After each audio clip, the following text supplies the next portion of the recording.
नमस्कार। MSD 6 में आज हम चर्चा करेंगे समकालीन कविता परिदृश्य की विशालता। नई कविता के बाद की कविता या समकालीन कविता में एक साथ हिंदी कविता की कई पीढ़ियों के कवि सक्रिय हो गए। यह एक विशाल सृजन परिदृश्य है जिसमें अनेक धाराओं का वैचारिक कोलाहल सुनाई दिया। यानी कई तरह की पीढ़ी जो आके मिल गई। एक तरफ युवा पीढ़ी थी, एक तरफ पुरानी जो पीढ़ी थी वो थी प्रौढ़, वृद्ध और युवा, तीनों ही कहे जा सकते। तीनों ही तरह की तीनों पीढ़ियाँ जो है आकर के एक साथ मिली। और तीन तीन तरह की तो ये पीढ़ी और तीन वो पीढ़ी जो एक दशक को हम ले लें, या एक दशक भी से भी आगे हम बढ़ जाएं, हम 20-20 साल के एक दशक को ले लें, हम उसको भी हम काउंट कर सकते। तो ऐसे करीब करीब 50-60 साल का जो समय था वो सारे लोग एक साथ आकर के एक मंच पर इकट्ठे हो गए। दिलचस्प तथ्य ये भी है कि 7वें-8वें दशक में 30 से ज़्यादा काव्य आंदोलन प्रस्तावित किए गए, किंतु उनमें से किसी को केंद्रीय आंदोलन के रूप में महत्व नहीं मिल पाया। जाहिर है ये कविता किसी तरह के केंद्रवाद का निषेध करती है। किसी भी एक विचारधारा या दल का वर्चस्व नहीं है। ये एक खुला हुआ जीवन जगत का रचना के लिए, क्योंकि एक तरफ सारी पुरानी परिपाटी, पुराने तरीके से लेखन की पद्धति, पुराने तरीके से जो संकीर्णता थी वो संकीर्णता कहीं ना कहीं समाप्त हो रही थी। विचार समाप्त हो रहे थे पुराने, जो सोच थी वो नहीं पनप रही थी। शिक्षा जगत से जुड़े लोग अब साहित्य में कदम रख चुके थे।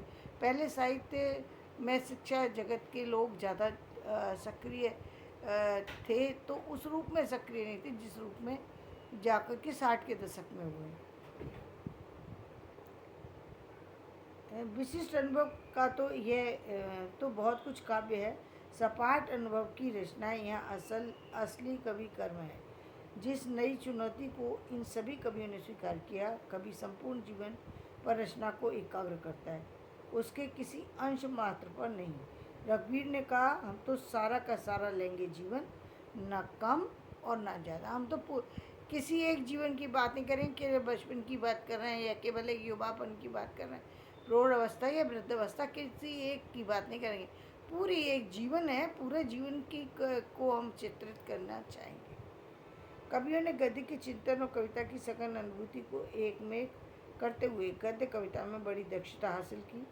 रघुवीर साय, केदारनाथ सिंह, श्रीकांत वर्मा, धूमिल मलय से लेकर अशोक वाजपेयी तक इस दक्षता की खुली संभावनाओं का विस्तार है। सपाट बयानी के साथ सघन बिंब विधान की कला इनमें से ज़्यादातर के पास है। ये कवि प्रेरणा, निराला, अज्ञेय और मुक्तिबोध से लेते हैं। इस कविता सृजन में ये तीनों अपने अपने ढंग से मौजूद थे। समकालीन कविता में कई धाराएं, जिनमें कुछ प्रमुख धाराओं का हम उल्लेख कर रहे हैं। प्रगतिशील यथार्थ की धारा, इसमें नागार्जुन, त्रिलोचन, केदारनाथ अग्रवाल, गजानन माधव, मुक्तिबोध, शमशेर बहादुर सिंह, सर्वेश्वर दयाल सक्सेना, रघुवीर साय, धूमिल मलय का, श्रीकांत वर्मा, कुमार विमल, लीलाधर जगूड़ी, भगवत रावत, चंद्रकांत देवताले, अरुण कमल आदि कवियों का महत्वपूर्ण सृजन प्रवाह है।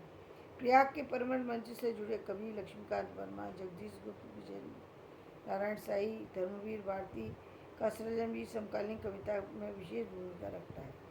नंबर 3 पर आते हैं तार सप्तक की परंपरा के कवि गिरजा कुमार, मातृ कुमार नारायण, रामविलास शर्मा, केदारनाथ सिंह, नरेश मेहता, भवानी प्रसाद मिश्र, हरिनारायण व्यास आदि।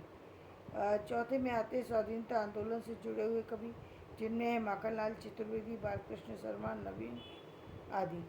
और 5वें में आते हैं नवगीत आंदोलन, भी समकालीन कविता की एक विशिष्ट धारा है, जिसमें ठाकुर प्रसाद सिंह, रमानाथ अवस्थी, रमेश रंजक, चंद्रदेव सिंह, वीरेंद्र मिश्र, शिवमंगल सिंह सुमन, श्रीकांत जोशी, राजेंद्र किशोर, विजय किशोर मानव आदि का नाम इसमें उल्लेखनीय है।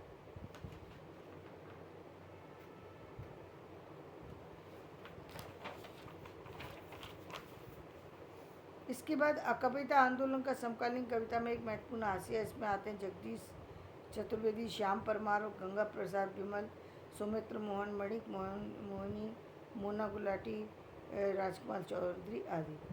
सातवें आते समकालीन कविता के विद्रोही धारा के कवियों में गोरख पांडे, ऋतुराज सोमदत्त, राजेश जोशी, उदय प्रकाश, मंगलेश डबराल, इब्बार रब्बी, वेणुगोपाल, मणि मधुकर आदि अनेक महत्वपूर्ण कवि हैं। आज हमने समकालीन कविता के कुछ कवि जिन्होंने विशेष चीज़ों पर अपने वक्तव्य को प्रस्तुत किया, तो आज हमने इस बारे में चर्चा की। कल हम इससे आगे की चर्चा करेंगे। धन्यवाद। मेरा वीडियो पसंद आए लाइक करें, शेयर करें।